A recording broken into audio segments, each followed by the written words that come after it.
His Sasquatch couldn't squat, couldn't use his legs, couldn't use a peg, couldn't use his head. But sometimes I had to say it like it is. So when I say it, as I said, the Sasquatch couldn't hear. He didn't have ears. He didn't have legs. But that Sasquatch was about money. So I tricked him with the bread. That Sasquatch is not on the street no more. I tricked him out his land. I had to go ahead and make a plan about this Sasquatch because the Sasquatch didn't want to be an animal. He wanted to be human. I had to break it down to the Sasquatch. Don't be a sad op, be a mad op. And it's beautiful. It's unusual. It's unusual. Give me a word so I can hop into it too. Talking about the Sasquatch, and we wanted to know how he can not be a mascot or being an animalistic type of nature, how he can find different that help his meditation rest on, what's that word again?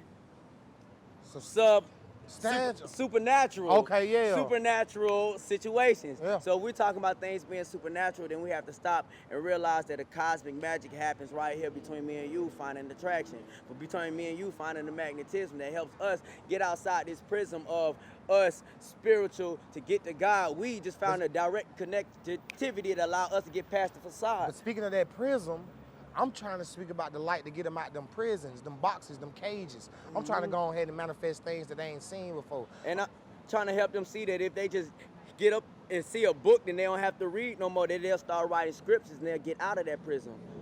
And keep going, because we're going to keep talking about this prison that also lead to mandatory minimums and recidivism and different judges smacking the gavels, but they don't really want to listen that a black man is still spiritual. He stands there strong, wearing his own crown, spitting poems out the top of his dome. But you forget that it also ends in manifestation of death. Woo. It also ends in hesitation. Woo. It also ends in a bigger vision of yourself. Sometimes it's bigger than us. It's bigger than rap. It's bigger than life. Sometimes it's bigger than the manifestation. Sometimes it's bigger than life.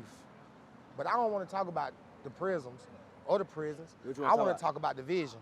I want to talk about how the white man's been doing this for 400 years. Ooh. I want to talk about how we can't live in order to live. I want to talk about how the bills don't even help pay the bills. I'm trying to talk about how the cards don't even help pay for the cars. You know what I'm saying? I want to talk about how they doing all this to capture how we live, but they telling us that we should be communist or capitalist. The cap is all the same if you look around the board and shit, that it don't matter if you are on the piece as a pawn or a rook, that still they are playing by a book that somebody else wrote. It really using information from us that they stole, trying to take our legacy, trying to be the better version of what is already the best of me. You can't recreate the things that already was the deity. But let's speak about stole. Let's speak about the word stole, right? Stole. Let's think about pyrite.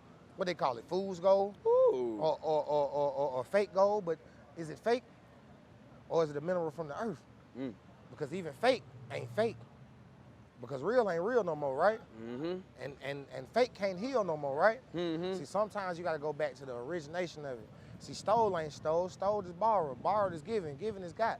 You know what I'm saying? And if you ain't got it, unless you take what you take and become with your own sinister plot. And that's what we talking about, the vision right now, how they cap and they use cops to infiltrate everything that they thought. We want that shit to stop. We want our boys to get off the block. And yes, they stole or borrowed shit that they caught and then republicated and told the world that they discovered and saw. I saw that shit is all flawed, my boy. Now let me break down a new phrase. They always saying cap, right? Well, let's think about where it came from. Rapture, right? Some people want to actually think about the end, but I was thinking about the capture. I was thinking about how they got us on the boats. Yeah, they couldn't get us by physical. They got us by mental. Yeah, they took the books that they had and learned what they learned and used it against us. But it wasn't 48 laws of power then. It was just the way of life. It was the art of man. See, people don't know how it feels to actually be in a position of power. See, sometimes it ain't about what you choose, it's about how you go about it. See, it wasn't that they was getting us and stealing us or taking us from our pride. They was actually tricking us out of our families.